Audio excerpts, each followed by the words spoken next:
A season for the ages and a team for all time. Be the best, right? They were better than best. Perfect.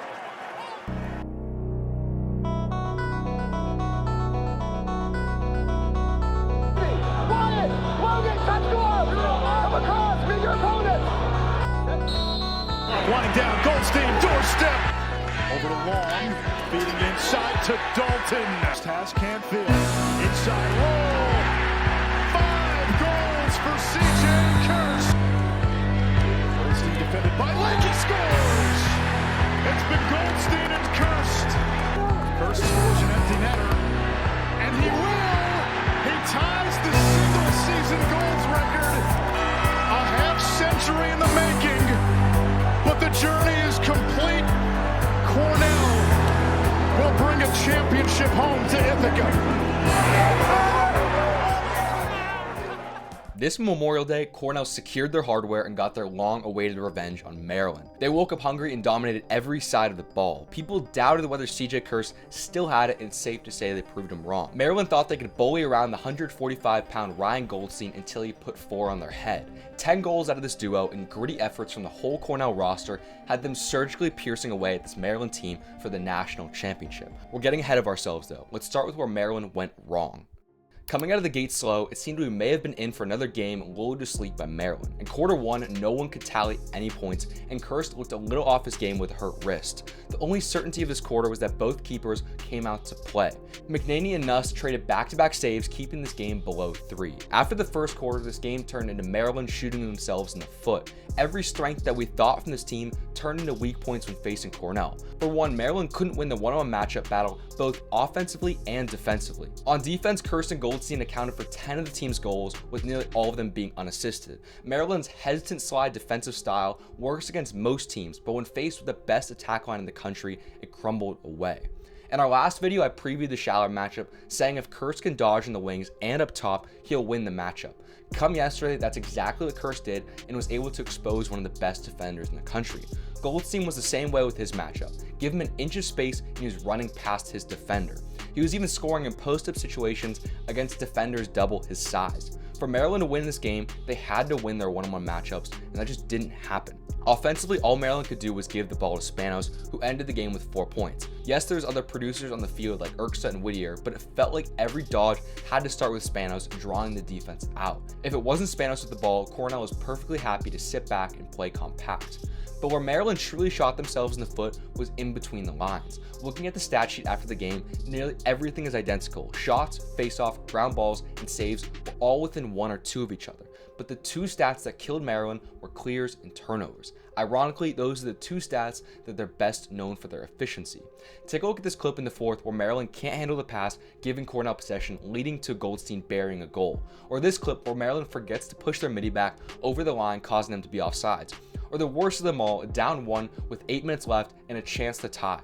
A simple pass over Michael Long that couldn't be handled, giving Cornell the ball back. Off that turnover, CJ went and scored to increase their lead by 2, killing all of Maryland's momentum. That's all it was for Maryland. They did everything almost right except for the little details they're known most for. It seemed impossible for this Cornell team to lose with their high-powered offense. On Saturday against Penn State, Cornell saw 9 different goal scorers, and CJ Kirst wasn't even one of them. Hugh Keller had a field day, dodging across the top and scoring for himself and feeding for others. We saw Cornell's typical transition self against that Penn State team. But on Championship Monday, Cornell won in a completely different way. Maryland forced them to play half-field lacrosse, eliminating any transition opportunities. Maryland also doesn't slide much, which took away Cornell's high assist style of lacrosse. But it didn't matter. Cornell adapted. If you decide to slide slow, then CJ Kirst and Ryan Goldstein will put 10 goals on you.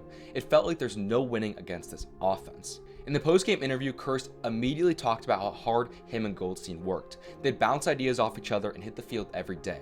That's what it takes to play on the big stages. You have to work every day with DOL level drills and intensity. But as a high school recruit, it's tough to know if you're training the right way. That's why over 2,400 players are training with G League programs. The G League Blueprint's a weekly lacrosse training plan designed so you can work out just like a D1 player. It covers every aspect of your training from shooting and lifting to conditioning and agility. The thing is, the longer you delay your training, the farther behind you'll be the next season. So take control of your off season by training with the G League Blueprint. It's all in the description below for you. Kurst gave me a tiny scare at the start of this game that he wasn't going to play like himself. There were some murmurs about his wrist and he initially couldn't seem to hit the cage. Take a look at these clips. He was getting good looks, but he wasn't releasing quick enough or he was just shy of the cage. If things didn't switch up, everyone knew Cornell was going to be in trouble. That's when right before half, Kurst activated with his pick up top and nailed a step down. That goal was a sigh of relief for Cornell fans. Everyone knew if he could just get one, then he would get going again, and that's exactly what happened. Take a look at this clip where Kurst realizes that Schaller switched off of him. Instantly, he starts sizing up his pull on the wing and notices a lack of pressure. By keeping a calm initial dodging style, he can gain steps in the cage without the pull realizing it. Then when he's ready, he throws a rocker step and leans into his matchup to get more angle on the cage for the finish. Or take this goal of Kurst deep in the fourth, up by 1. Again, he finds his way off Schaller and can isolate a new pull. Attacking hard around the pick, Kurst rolls back at X with his pull. This little rocker doesn't look like much, but it sets up his roll when he gets above the cage. When the pull sees the rocker for the first time, he isn't expecting CJ to roll when he gets above GLE. He's expecting another rocker. That along with the speed of this roll gives CJ the angle at the cage. It's the little details of CJ finishing with his stick in front of his face to avoid the trail check that make him the best player in the country. CJ finished the game out by splitting the double team and canning one from deep. That goal ties him with the single season goals record at 82. The other star of this Cornell offense was Ryan Goldstein, who finished the day with 4 goals and proved he can dodge for himself. Take a look at his first goal. Goldstein had just gotten handcuffed the previous play, causing a turnover, but that didn't stop him from dodging again. Here he plays to his strengths and attacks his defender in open space.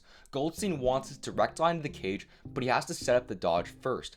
By cutting hard upfield, Goldstein can get his defender to open his hips up early and get off balance. That positioning leaves the rollback wide open for the initial lane at the cage. Because the pole got beat so badly, there's no slide in sight, letting Goldstein increase his angle in front of the cage for the finish. Or take these 2 goals by Goldstein where he's playing on an island with his defender who's double his size. Both times he can stand tall and find a way to shoot around his defender for the goal. What defenders don't realize is every time they shove him away, it gives him free hands for the shot. It's an amazing example of using what looks like a disadvantage as a strength for Goldstein. While Cornell played less team offense than usual self, Michael Long still got on the board with 2 assists. Take a look at this possession. Firth activates up top, and notice how Maryland doesn't want to fully slide. Firth sees that indecision and throws back to Long, who has tons of open space. On the backside of the play, Dalton and Kurst are weaving back and forth, causing chaos. Long sees Dalton with a sliver of space and trusts him enough to string the pass through the defense for the goal. Again, this Cornell offense can score in so many different ways they feel impossible to guard. Maryland did a great job of sitting back in their ride and denying practically any transition out of this Cornell offense. But no matter how hard you try, this team's guaranteed to at least get 1 goal in between the lines. We saw it earlier, but take a look at this failed clear from Maryland. Right after the shot clock hits 60, Kurst has his stick up ready for the restart and is drawing the entire defense towards him. Goldstein, just like Kurst, is restart ready and is camping out near the crease where he can catch and score. Again, it's the little details like being restart ready that Maryland failed at and Cornell excelled at yesterday. With both Michael Long and CJ Kirst graduating, this unit will look much different next year, but I'm sure some amazing players are waiting to get their chance. And to all the senior midfielders and attackmen on the squad, congrats. This Cornell defense is not talked about nearly enough. Yes, their offense is the best in the country and deserves the spotlight, but this defense has been deadly efficient in the postseason. What people forget about defensive ratings is that the more your offense produces, the harder it is for a defense. Cornell's offense produces quickly in transition and early in the shot clock, leading to more faceoffs and more possessions for both teams. Playing quickly forces the defense to make more stops than a normal team. While Maryland's defense, for example, is amazing, a large part of their statistical success is because their offense holds the ball the entire game, which lets their defense see fewer looks. So while Cornell's defense is 26th in the country statistically, I'll put them much higher. Those stats also don't attribute their production in transition either. Going into this game, I said that Maryland would have to isolate against Cornell's D-mids and have some off-ball looks if they wanted to have any success. While Maryland seemed to have a similar idea, it was completely ineffective. The Cornell D-mids came out to play. Take a look at this clip of Charlie Box isoed on the wing. He starts with a clean approach and a square stance. Notice how he initially comes into a shuffle so he can keep his hips square with his defender and only transitions into a run when necessary. Even after slipping, he doesn't rush to catch up with his man. He stays patient and as a result is ready for the second rollback.